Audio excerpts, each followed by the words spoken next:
মুসলমান ঘরে ছেলে মেয়েরা, তরুণেরা, হে নবীর প্রেমিকেরা, বাদশা আলমগীর আস্তে আস্তে করে দিল্লি জমিনে একটা কবরস্থানে চলে গেলেন। প্রথমবার সালাম দেয়, আসসালামু আলাইকুম ইয়া আলাল কবর। কবর থেকে কোনো আওয়াজ আসে না। দ্বিতীয়বার সালাম দেয়, আসসালামু আলাইকুম ইয়া আলাল কবর। দ্বিতীয়বারও কোনো আওয়াজ আসে না। তৃতীয়বার সালাম দেয়, আসসালামু আলাইকুম ইয়া আলাল কবর। তৃতীয়বারও কোনো আওয়াজ আসে না। বাদশা আলমগীর বলে, চলো চলো এই কবরটাকে ভেঙে দাও। এরকম ভাবে কবর ভাঙতে ভাঙতে 104টের অধিক কবর ভাঙা হয়ে গেল। অবশেষে দিল্লি জমিনে খাজা গরিবে নওয়াজের কবরের দিকে চলে গেলেন। প্রথমবার সালাম দেয়, আসসালামু আলাইকুম ইয়া ওলি আল্লাহ। খাজা হুজুরের কবর থেকে কোনো আওয়াজ আসে না। দ্বিতীয়বার সালাম দেয়, আসসালামু আলাইকুম ইয়া ওলি আল্লাহ। খাজা হুজুরের কবর থেকে কোনো আওয়াজ আসে না। ও যুবকেরা, তৃতীয়বার সালাম দেয়, খাজা হুজুরের কবর থেকে ওয়ালাইকুম সালামের আওয়াজ কানা ভেসে উঠেছে। আল্লাহ পাকের ওলি খাজা গরিবে নওয়াজ বলে, ও বাবা বাদশা আলমগীর, আল্লাহ তো শোনার মতো বাত দিয়েছে, চোখে দেখার মতো বাত দেয় না। যখন তুমি আমাকে প্রথমবার সালাম দিলে, আমি খাজা গরিবে নওয়াজ রুহানি হালতে মদিনা শরীফে ছিলাম। যখন তুমি আমায় দ্বিতীয়বার সালাম দিলে, মদিনা থেকে আজমিরের দিকে আসলাম। যখন তুমি আমায় তৃতীয়বার সালাম দিলে, আমি খাজা গরিবে নওয়াজ আজমিরের জমিনে এসে সালামের জবাব দিলাম। তাহলে ভাবেন, এক নাম্বার কলেমা মানার মতো মানবো, বলো ইনশাআল্লাহ। জোর করে বলেন ভাই। এই বাপ দাদু 14 পুরুষ মুসলমান ঘরে জন্ম নিয়েছে, আমরা কলেমা মেনেছি। মরণ পর্যন্ত কারা কারা মানবেন হাত তুলে দেখান। আল্লাহকে সাক্ষী রেখে বলেন, আল্লাহ, জোরে বলো আল্লাহ, কলেমার উপরে বিশ্বাস করেছি, আপনি ছাড়া কোনো উপাস্য নাই, নবী হলেন আপনার রসুল। জোরে বলেন সুবহানাল্লাহ। আসেন, মানার মতো মানেন, জীবন দিতে হয় তাতে রাজি আছি, আল্লাহর কসম কলেমা ছাড়বো না। জোরে বলেন। নবীর একজন সাহাবী ছিলেন, নাম আব্দুল উজ্জা। কি নাম বললাম? আব্দুল উজ্জা। চাচার কাছে লালন পালন হয়েছে। চাচা বলছে, ভাতিজা শুনলাম না, জ্যাকেটটা ধর, একবার দরুদ পড়েন তো আল্লাহুম্মা।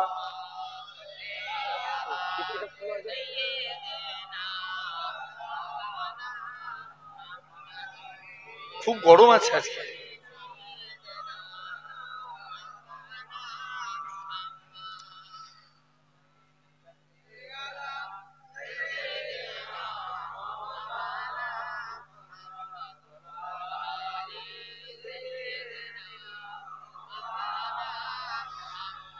সাল্লি আলা নবিয়িনা, সাল্লি আলা মুহাম্মদ। একটু টোন দাও তো। সাল্লি আলা নবিয়িনা, সাল্লি আলা মুহাম্মাদিন, সাল্লি আলা সফিয়িনা, সাল্লি আলা মুহাম্মাদিন। सिलसिला आलम का जब जाहिर हुआ, जब से चला बानी आलम ने भेजे है रसूल और अंबिया, सैयदे आदम हैं यारो, इसी घड़ी की इब्तिदा, इंतखाओ मुंतखा है सब रसूल में मुस्तफा। आरो जोरे बोलबे ना, मुस्तफा मुजुतबा बेसुबा दिलरुबा, मुस्तफा मुजुतबा बेसुबा दिलरुबा, मुस्तफा मुस्तफा सल्ले अला, मुस्तफा मुस्तफा सल्ले अला। सबू से अव्वल भी की गए और की गए इंतखा, सिर्फ मेरा ही नहीं सब अंबिया का मुक़्तदा। आप आए कुफुर जुल्मत से बराए की दौर था, हर तरफ सिरे को जिहालत का मचाए की शोर था। कतूल गारत का समंदर भी तला तुम खाए जीता तपूर का बाजी तवस्सु से जगह लबरे जीता आपके आने से बदला इसी जगह का कारोबार दुश्मने बा हम हुए एक दूसरे पे में घेरुबा सल्ले अला नबीना सल्ले अला मुहम्मदीन सल्ले अला सफीना सल्ले अला मुहम्मदीन अल्लाहुम्मा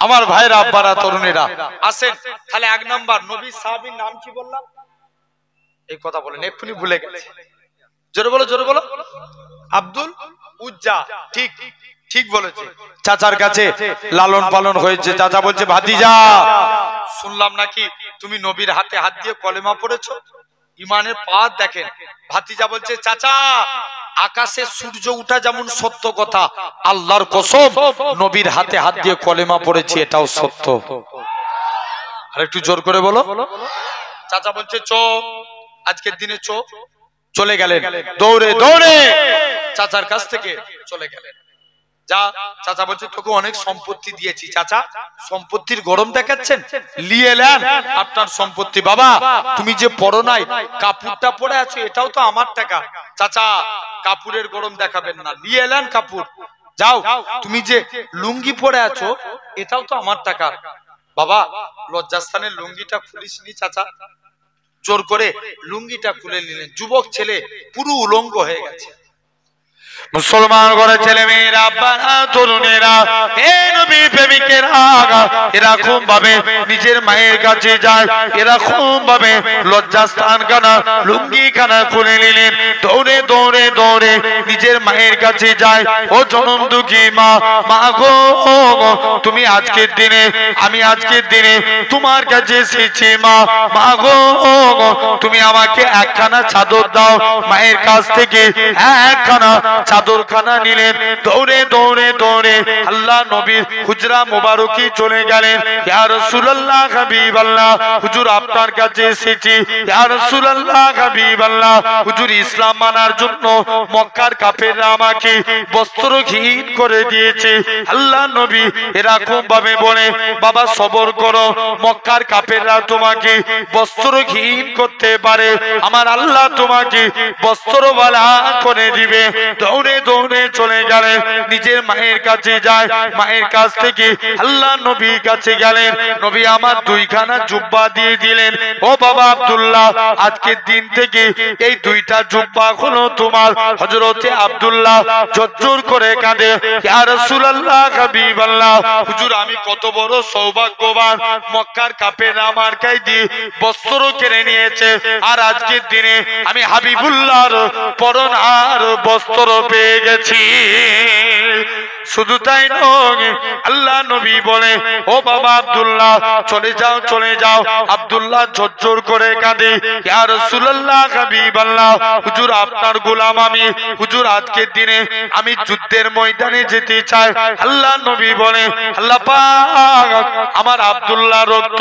কাফেরদের জন্য আমি নবী হারাম করে দিলাম নবী আমার আব্দুল্লাহ এরকম ভাবে আস্তে আস্তে করে হযরতে আব্দুল্লাহ এরকম ভাবে চলে গেলেন নবী আমার দোয়া চাইলেন আব্দুল্লাহ বাড়ি চলে গেলেন কোন আব্দুল্লাহর কথা বলি যিনি জোরে জোরে কোরআন পড়তেন আল্লাহ নবীর কাছে আসি ইয়া রাসূলুল্লাহ হাবিবাল্লাহ হুজুর আব্দুল্লাহ কোরআন বড়টা জোরে জোরে কয় আব্দুল্লাহকে কোরআন পড়া থেকে মানা করে দেন আল্লাহ নবী বলে ও আমার সাহাবীরা তোমরা আমার আব্দুল্লাহর মনে কষ্ট দিওনি আমার আব্দুল্লাহর মনে দুঃখ দিওনি কেননা আমার আব্দুল্লাহ দুনিয়া বেঁচে ইসলাম কবুল করেছে কোন আব্দুল্লাহর কথা বলি 3 দিন পরে খবর আসলো আল্লাহ নবী সাহাবী হযরতে আব্দুল্লাহ ইন্তেকাল হয়ে গেছে। নবী আমার আব্দুল্লাহর কবরে নেমে গেলেন। আমার ডান দিকে আমার বন্ধু আবু বকর নেমে যাও, বাম দিকে আমার বন্ধু ওমর নেমে যাও, মাঝখানে নবী দাঁড়িয়ে আছে।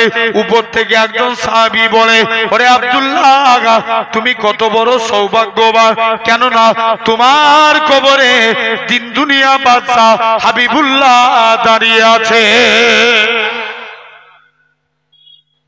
যাও, তুমি চলে যাও।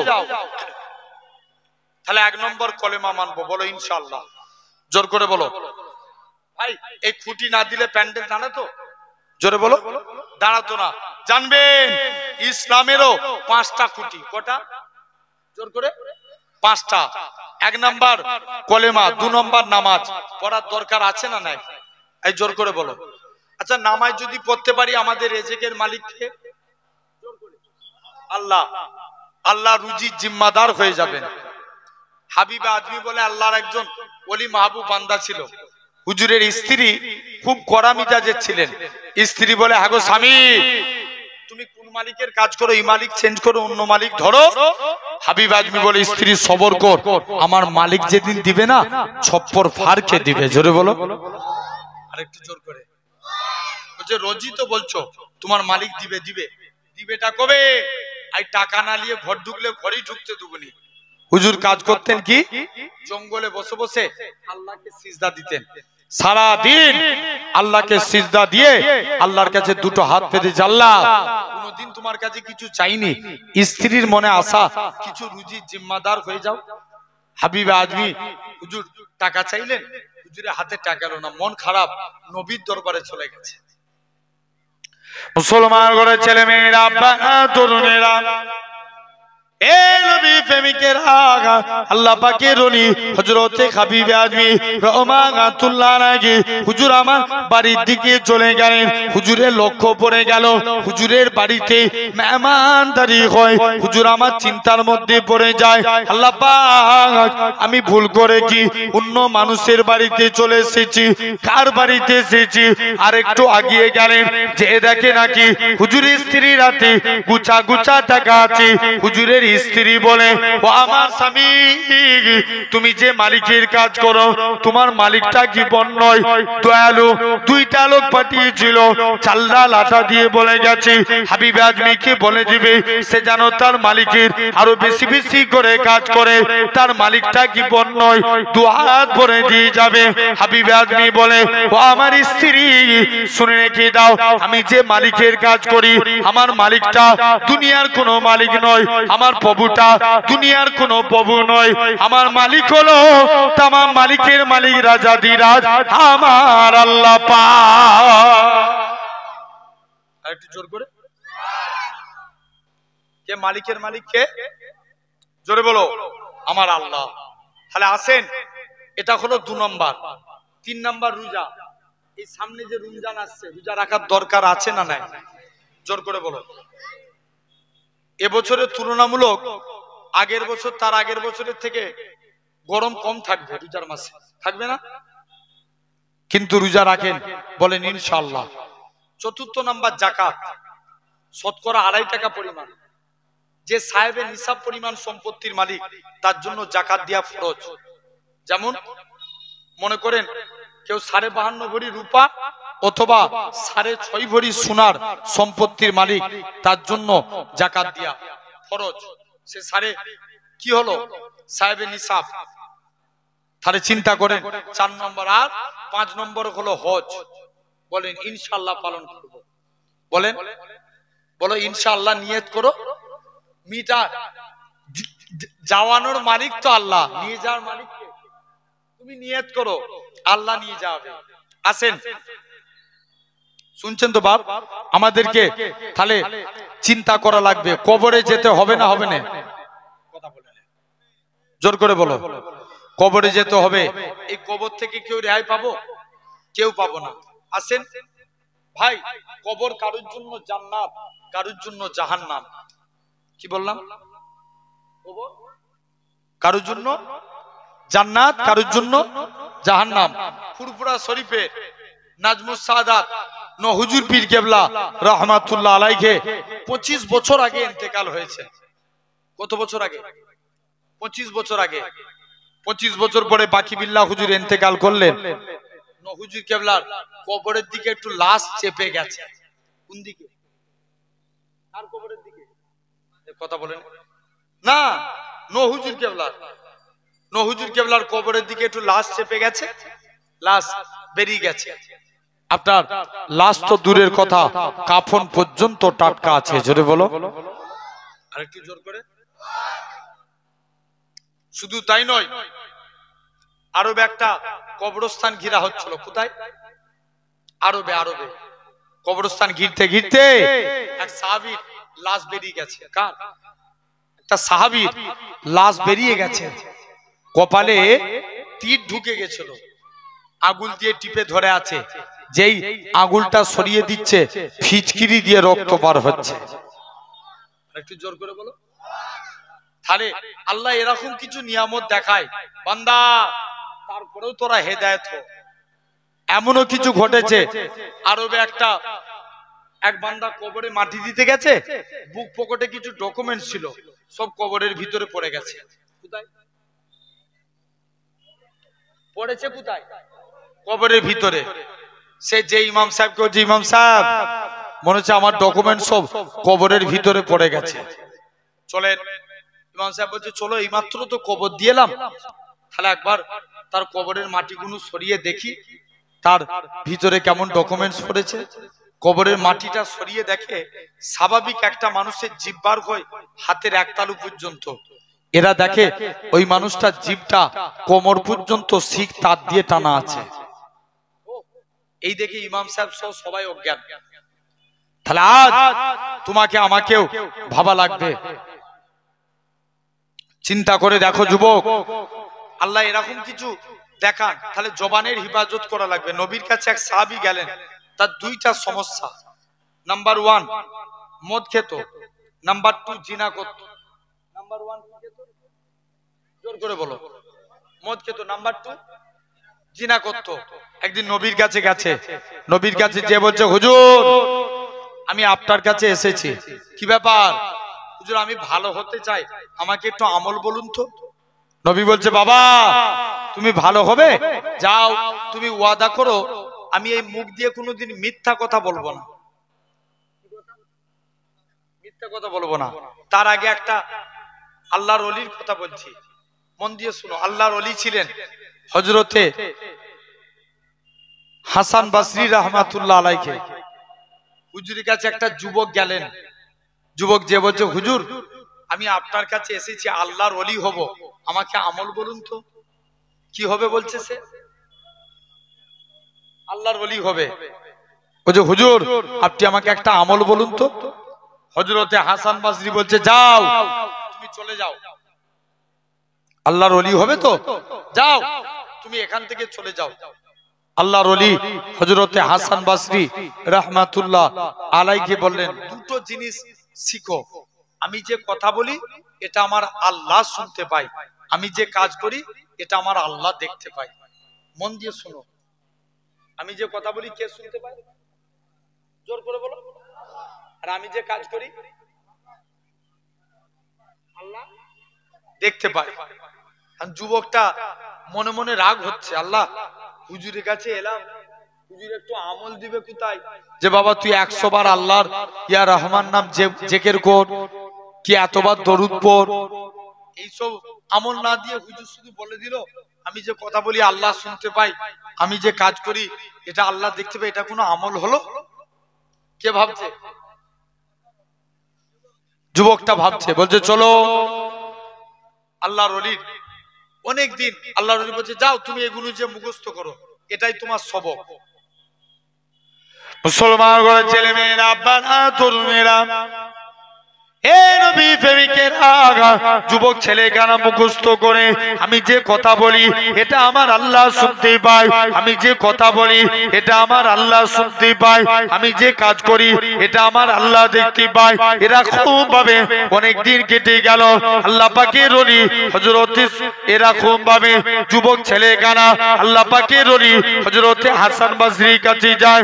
ওগো আল্লাহ পাকের ওলি, এ হযরত হাসান বসরি, হুজুর আমি যখন অন্যায় করি আমার মনে পড়ে যায়, আমি যে অন্যায় কথা বলি আমার মনে পড়ে যায়, আমি যে কথাটা বলি এটা আমার আল্লাহ শুনতে পায়। হুজুর আমি যখন হারাম কথা বলি আমার মনে পড়ে যায়, আমি যে কথা বলি এটা আমার আল্লাহ শুনতে পায়। হুজুর আমি হারাম কথা বলতে পারি না, অন্যায় কথা বলতে পারি না। ও যুবকেরা, এরকম ভাবে আল্লাহ পাকের ওলি হযরত হাসান বসরিকে যুবক ছেলে গানা বলে, হুজুর আমি যখন অন্যায় কাজ করতে যাই মনে পড়ে যায়, আমি যে কাজটা করি কেউ না দেখতে পায়, আমাকে আমার আল্লাহ দেখতে পায়। হুজুর আমি অন্যায় কাজ করতে পারি না। আল্লাহর ওলি হযরত হাসান বসরি বলে, ও বাবা যুবক কেঁদো না বাবা, কেঁদো না, বেশক তুমি আল্লাহর ওলি হয়ে গিয়েছো। আরেকটু জোরে বলবে না? কি হয়েছে? জোরে বলো, জোরে বলো। আল্লাহর ওলি হয়ে গেছে। তাহলে ভাবো, তোমাকে আমাকে মন দিয়ে বুঝা লাগবে। নাম্বার 1, তাহলে আমরাও জবানের হেফাজত করব, বলো ইনশাআল্লাহ। এখন সাহাবী নবীর কাছে গেছে, নবী বলছে বাবা তুমি দুটো জিনিস শিক্ষা অর্জন করো। 1 নাম্বার, আমি যে কথা বলি এটা আমার আল্লাহ শুনতে, আমি যে তুমি যে কথা বলবে মনে মনে নিয়ত করো আমার কথাটা আমি জীবনে মুখ দিয়ে কোনোদিন মিথ্যা কথা বলবো না। কি কথা বলবো? মিথ্যা কথা বলবো না। একদিন সে বাড়ি চলে এসেছে, মদ খেয়ে নবীর দরবারে গেছে। নবী জিজ্ঞেস করছে বাবা তুমি মদ খেয়েছো, ওয়াদা করেছো কি বলবো? ঠিক ঠিক বলো, বলো কি কথা? মিথ্যা কথা বলবো না। নবীর কাছে সে তো ফেঁসে গেছে। নবী জিজ্ঞেস করছে বাবা তুমি মদ খেয়েছো? হুজুর আমি মদ খেয়ে ফেলেছি, কথা দিলাম জীবনে আর কোনোদিন মদ খাবো না। জোরে বলে। আবার একদিন জিনা করে নবীর দরবারে গেছে, নবী জিজ্ঞেস করছে তুই জিনা করেছিস? বলছে হুজুর আমি জিনার কাজও করে ফেলেছি, কথা দিলাম জীবনে আর জিনার কাজ করব না। মানুষটা পরিবর্তন হয়ে গেল। তাহলে কাজে কাজী আপনাকে আমাকেও আল্লাহর দিকে ফিরে আসতে হবে, বলো ইনশাআল্লাহ। আল্লাহ কবুল করে নেন, বলেন আল্লাহ। মন দিয়ে শুনো সোনার ভাইরা, আব্বারা, তরুণেরা, তাহলে এরকম আপনাকে আমাকে ভাবা লাগবে। নাম্বার 1 শুনছেন? 1 নাম্বার, তাহলে আমরা আল্লাহর পথে ফিরবো, বলো ইনশাআল্লাহ। জোর করে আল্লাহ কবুল করে নেন। আমার ভাই এরকম ভাবে তাহলে মানুষটা পরিবর্তন, আল্লাহ এরকমও কিছু নিয়ামত ঘটিয়েছে। আরবে এক পাকিস্তানে এক কবরস্থান, পাকিস্তানে একটা পথিক রাস্তা দিয়ে হেঁটে হেঁটে যাচ্ছে, একটা কবরস্থানের ভিতর থেকে আওয়াজ আসছে, কে আছো আমাকে বাঁচাও বাঁচাও, এরকম আওয়াজ শুনতে পেলেন। কি মন গেল? ওই গুলঘাটের মানুষটা ওই তাড়াতাড়ি করে একটা ইমাম সাহেবের কাছে গেলেন। ইমাম সাহেবের কাছে যে বলছে ইমাম সাহেব চলো আমি এখান থেকে আজকের দিনে আপনার কাছে এসেছি, বলো ব্যাপার কি? ইমাম সাহেব বলছে চলো। ইমাম সাহেবের কাছে গেলেন, ইমাম সাহেব বলছে আমি যেতে পারি, তবে চলো। ইমাম সাহেব যে দেখে কবরের ভিতর থেকে একটা আওয়াজ ভেসে আসছে, বাঁচাও বাঁচাও। কি হয়েছে দেখি। ইমাম সাহেব কবরের কাছে যে দেখে একটা মহিলা, কবরটা খুলে দেখে একটা মহিলা উলঙ্গ অবস্থায় কবরে পড়ে আছে। কে?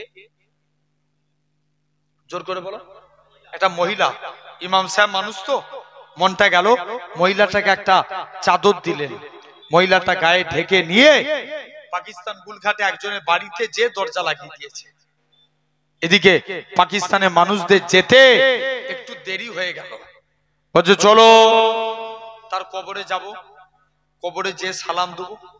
কবরে গেলেন, প্রথমবার চলে গেলেন, মুসলমান করে ছেলে মেয়েরা তরুণেরা এদিকে পাকিস্তানের মানুষদের যেতে একটু লেট হয়ে গেল। পাকিস্তানের মানুষেরা বলে আল্লাহ পাকে বান্দি বলো তো দেখি তোমার কি হয়েছে, বলো কি জন্য তোমার মন খারাপ। পাকিস্তানের মানুষেরা বলে এই মহিলাখানা বলে সে তার সর্বপ্রথম মাথাটা খুলে দেখায়, তার মাথা বলে কোনো জিনিস নাই, কেবলমাত্র চুলগুলো দেখা যায়, তার চুল বলে কোনো জিনিস নাই, কেবলমাত্র মারিগুলো দেখা যায়। পাকিস্তানের মানুষেরা বলে আল্লাহ পাকে বান্দি এই মানুষটা জিনা করেছিল ঠিকই কথা, তবে আজকের দিনে এই মানুষটা এরা খুব ভাবে আস্তে আস্তে করে এই মানুষটা এরা খুব ভাবে হুজুর আমি কেননা পাকিস্তানের মানুষেরা শুনে রেখে দাও আল্লাহ মেয়েদের জন্য পর্দা করা ফরজ করেছিল। আমি বেপর্দাহীন ভাবে রাস্তায় ঘোরাফেরা করতাম যাতে করে এলাকার যুবকরা আমার প্রতি ফিদা হয়ে যায়, আমার প্রতি দিওয়ানা হয়ে যায়। এই জন্য আল্লাহ পাক প্রথম প্রকার শাস্তি আমার মাথার মধ্যে দিয়েছে, সে তার ঠোঁটখানা খুলে দেখায়, ঠোঁট বলে কোনো জিনিস নাই, কেবলমাত্র মারিগুলো দেখা যায়। পাকিস্তানের মানুষেরা বলে আল্লাহ পাকে বান্দি বলো তো দেখি তোমার ঠোঁটের এরকম অবস্থা কেন। মহিলা খানা কাঁদে আর বলে কেননা আল্লাহ মেয়েদের জন্য পর্দা করা ফরজ করেছিল, আমি বেপর্দাহীন ভাবে রাস্তায় ঘোরাফেরা করতাম যাতে করে এলাকার যুবকরা আমার চেহারা দেখে আমার প্রতি ফিদা হয়ে যায়।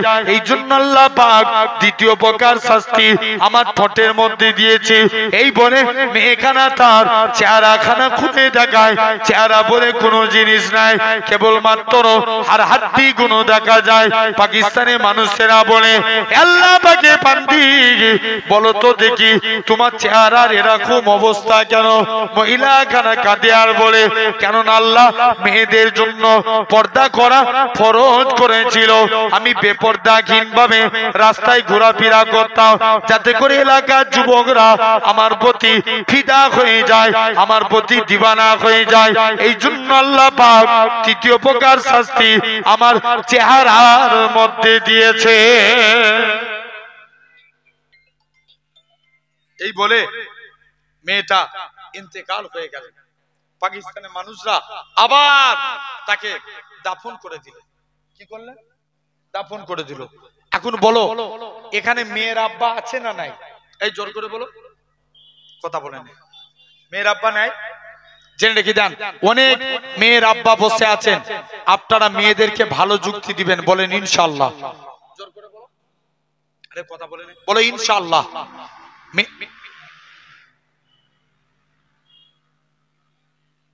এসব গাড়ি চালানো দেখেছো?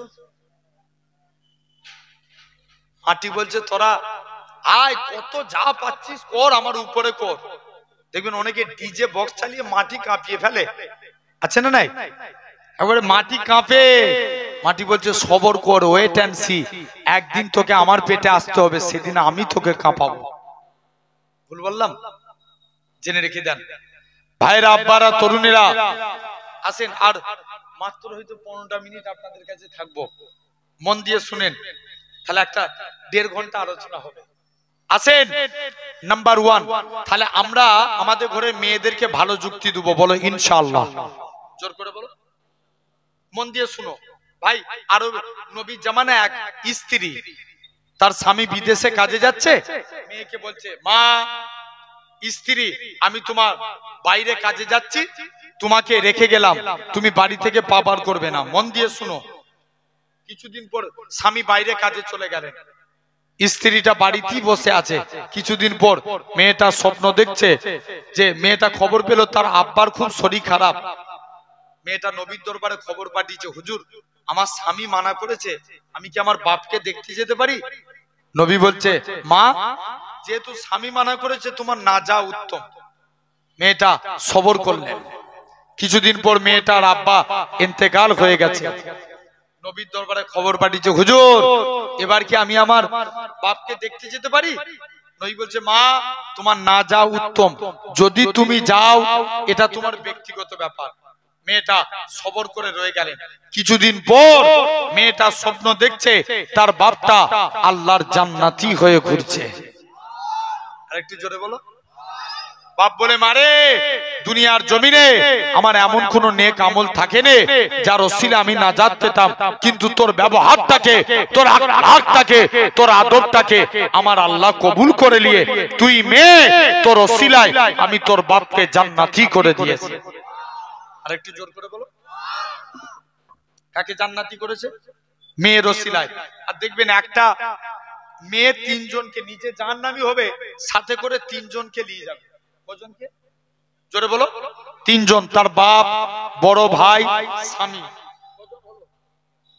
তিনজন। খবরদার যুবক, চিন্তা করে দেখো।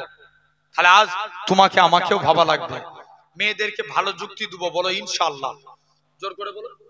একটা হাদিস মনে পড়ে যায়, নবীর এক ইহুদির মেয়ে ছিল। কার মেয়ে? ইহুদির মেয়ে। ইহুদি তার মেয়ের জন্য বিয়ে ঠিক করেছে। ইহুদি বলছে, আব্বা আমি বিয়ে করব, তবে আমাকে একটা দিন সময় দিতে হবে। কটা দিন? একটা দিন। বাপ বলছে, মা তুই একটা দিন সময় নিয়ে কি করবি? আব্বা আমার অনেক বন্ধু বান্ধবী আছে, আমি সবার কাছে যাই, যে দেখি কে আমার কথা শুনে। চলে গেলেন। বলছে আমাকে একটা দিন সময় দিতে হবে। বাপ বলছে, যা তোকে একদিন সময় দিয়ে দিলাম।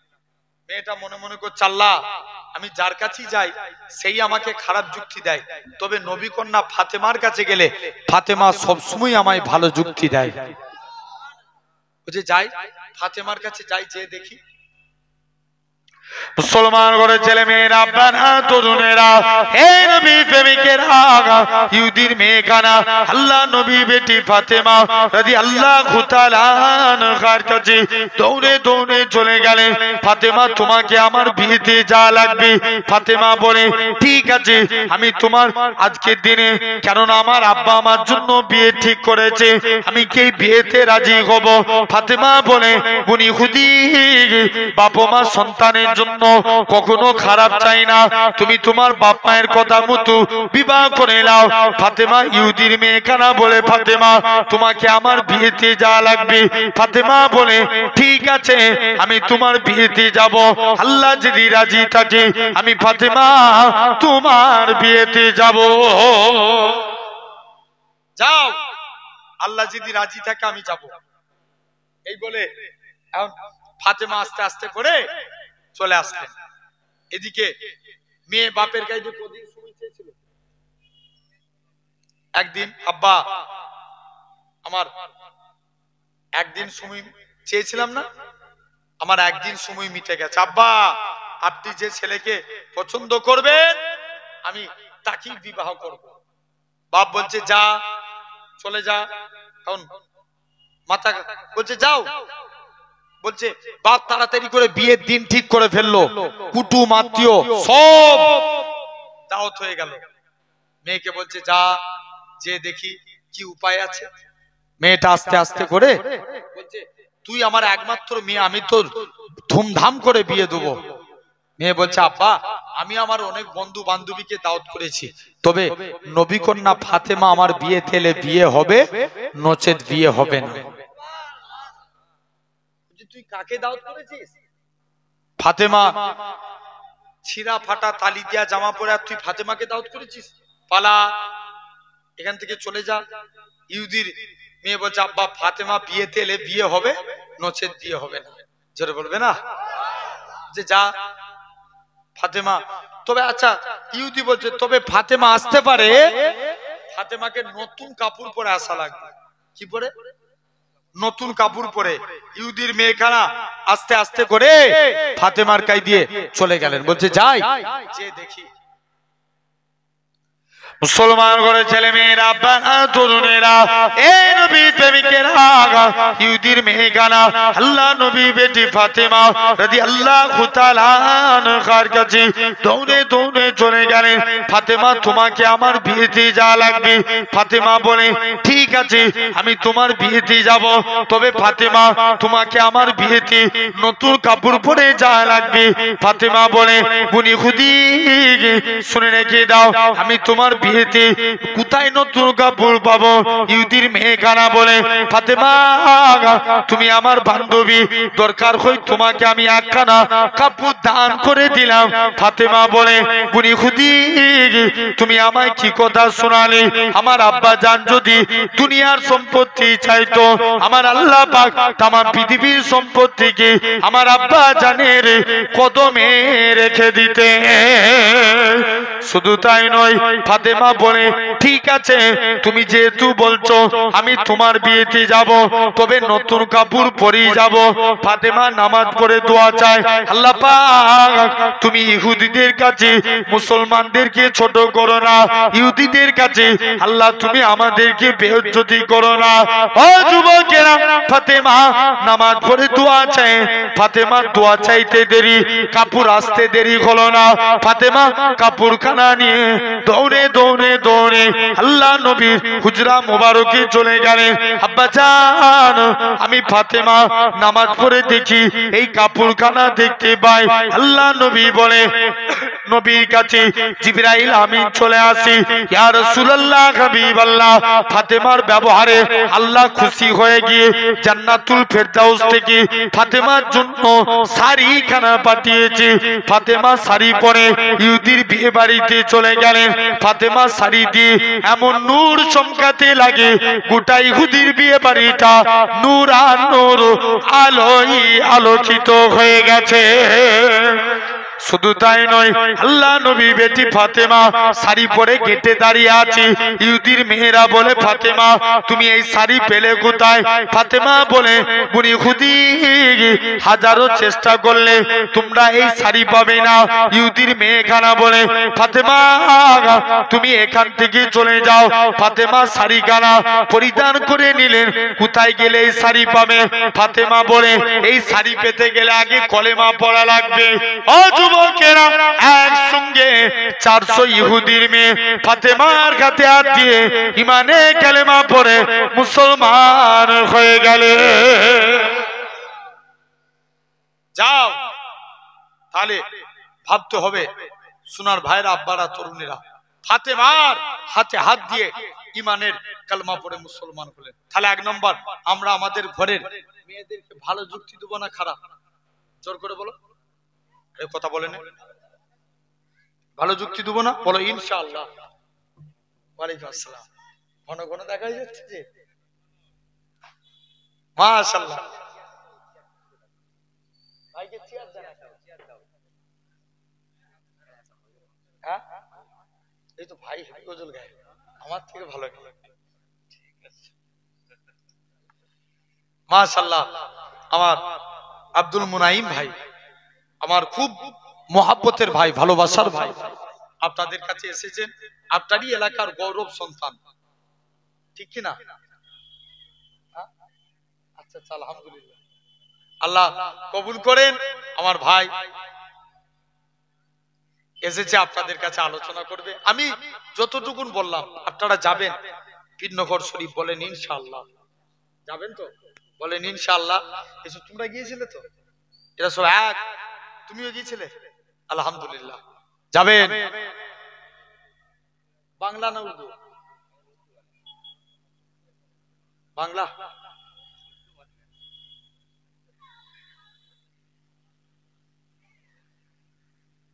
দরুদ শরীফ আল্লাহুম্মা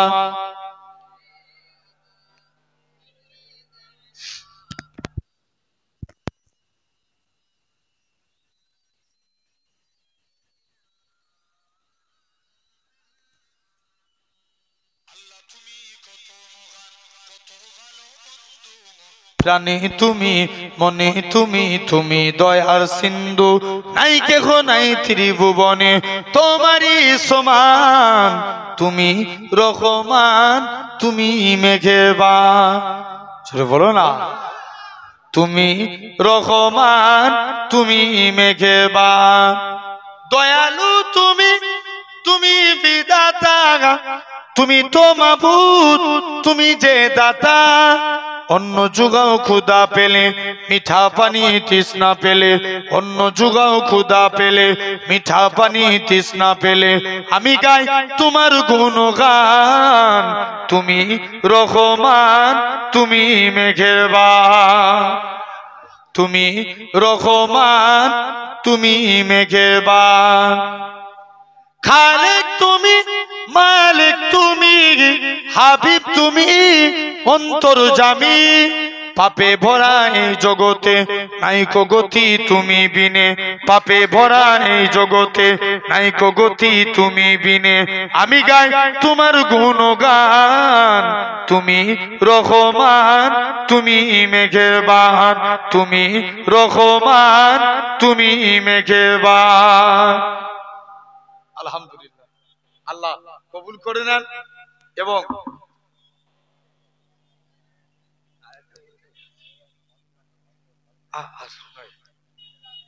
বললাম তো একটা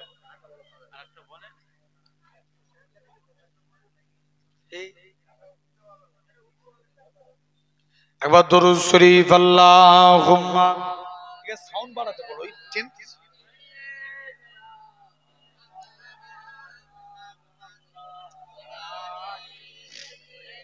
साउंड हाई करो रब को देखा है मेरे नबी ने और किसी ने भी देखा नहीं है थोड़ा थोड़ा हिंदी बुझो तो আমি কি বললাম বলো তো যে বলে দিলে মানে আল্লাহকে দেখেছেন আমার নবী তাছাড়া কেউ না জোরে বলেন रब को देखा है मेरे नबी ने और किसी ने भी देखा नहीं है सबसे पर्दा है मेरे खुदा का और मोहम्मद से पर्दा नहीं है आरो जोरे बोलो लाए इमाम उमर जब नबी पाक बोले आका के कदमों में जाकर मिल गया है मुझे कमली वाला अब जमाने की परवाह नहीं है रब को देखा है मेरे नबी ने और किसी ने भी देखा नहीं गए सबसे पर्दा है मेरे खुदा का और मोहम्मद से पर्दा नहीं गए देखती अगर जुलेखा नबी को हुस्न यूसुफ पे हर किसी न मरती जरूर बोलबे ना जुलेखा যদি ইউসুফ নবীকে না দেখে আমার নবীকে দেখতো 100% ইউসুফের প্রেমে পড়তো না জোরে বলবে না देखती अगर जुलेखा नबी को हुस्न यूसुफ पे हर किसी न मरती मेरे प्यारे नबी जैसा जलवा हुस्न यूसुफ ने पाया नहीं गया रब को देखा है मेरे नबी ने और किसी ने भी देखा नहीं गए আলহামদুলিল্লাহ আল্লাহ কবুল করেন আমার ভাই আপনাদের কাছে আলোচনা করবে আমি গুনাহগার আপনাদের থেকে বিদায় নিলাম আপনারা যাবেন ইনশাআল্লাহ দরবার শরীফে গেলে দেখা হবে ভাঙড়ের মানুষ আপনারা অনেক ভালোবাসেন আমার ভাই এসেছেন সুন্দরভাবে বসে আছেন বসেন আপনাদের কাছে আলোচনা করবে তারপরে সাফিউল্লাহ ভাইজান আছে না अच्छा अच्छा लास्ट है अच्छा अल्हम्दुलिल्लाह